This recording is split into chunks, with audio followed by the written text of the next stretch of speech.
one especially for all you GX lovers. Sorry for the lack of professional video. I've left all my gear at work that stabilises it normally, but common one I get with GX people, my sprayer won't prime. Main reasons: mine flushed out clean, spotlessly clean, because I'm anal. That is where the hopper come off. So even when you think you've cleaned it, you haven't. These are an handy tool. Pass-through socket, I'll pop a link on Amazon, about 20 quid. Got adjustable at one end, socket sizes at other ends, and they pass through, so if you've got a long bolt you can wind it straight through. About 20 odd quid off Amazon, I'll bang a link on for that. But basically, if your GX won't prime, excuse the poor video, take that out again, got the crap in that, and I flushed it clean. You've got a bearing in there. You can see there's a spring under it. You see it bouncing about. Speck of paint on that that's dried, it won't prime. When you clean it out, make sure you don't lose the springs, like when you get in end of biro, but don't lose it, because that won't seat, because it goes up and down like that when you're spraying.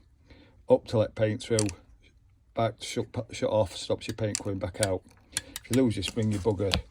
Basically, inside there, you've got a plastic cage. Sits like that metal pin up middle there, if it'll focus on it, your spring sits on that, and then that ball, see if I can get it out without losing it. There we go, just drop the ball, don't lose that. You can see the spring there. There we go, back in, don't want to lose out. I'm going to get a clean in a minute, flush that out. These get a bit rusty inside for some reason. I've had a few where they've been rusty inside that I've repaired for people, so clean out with a little brush on a Dremel, you're good to go. So when you put that cage in, if you knock that cage out, always make sure there's a notch. Always make sure that that notch aims up, because that's what your next problem goes it through.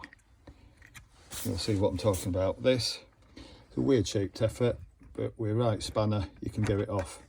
Basically that's what frees your bearing up. If you press it, that pushes your bearings free up if it sticks. Doesn't always work. I think sometimes a bit of waste of money. I think a lot of these problems come because poor housekeeping, people in a rush, oh I've made me money, off job, don't get a proper flush. It saves you some money, just spend 10 minutes cleaning it, save you a lot less hassle and time in future. Plus you get some people telling you not to put the filter in. Personally I think it's balls. But a common one, what a lot of people don't know about, is your return valve, as I call it. 19mm socket here. When that's wound in, just looks like a basic silver nut, but wind it out, and if you don't know, you don't know. Wind it out, I don't know if you can see it there, another ball on a plunger, speck of paint on that, that doesn't seal.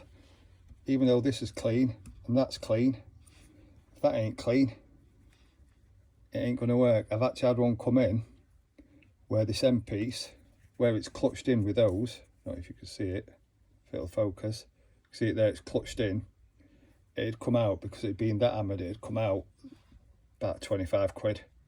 Not a massive amount, but you don't want to be spending 25 quid if you don't have to. So take that out, get a good flush.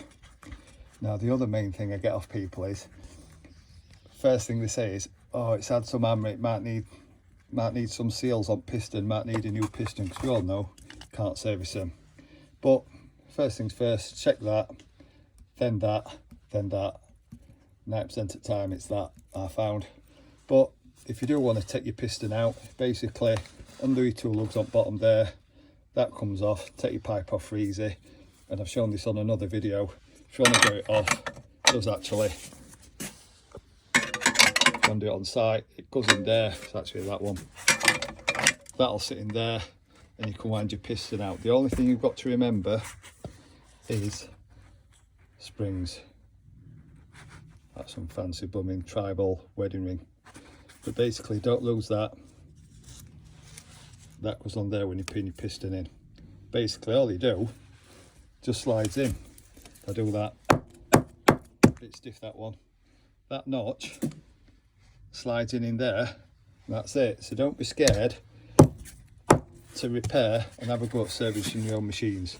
It's easy, it's not frightening. Some people are just a bit daunted by it, but it's easy. 125 quid. If those three fail, that's it. First thing you should do.